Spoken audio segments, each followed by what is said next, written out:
Welcome to my channel. TP Link RE600X AX1800 Wi-Fi 6 range extender. Plug the extender into a power outlet near your router. This ensures a strong signal for the initial setup. Once set up, you can move the extender to its final location.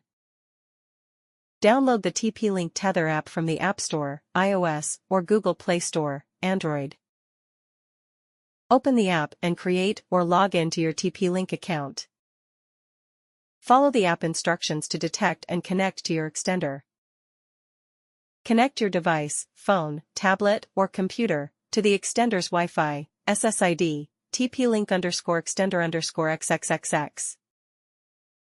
Open a web browser and go to http://tplinkrepeater.net or http://192.168.0.254. Log in with the default credentials, username, admin, password, admin, or use your TP Link account. Ensure the extender is within range of your router and places with a good Wi-Fi signal. Connect your devices to the extended network.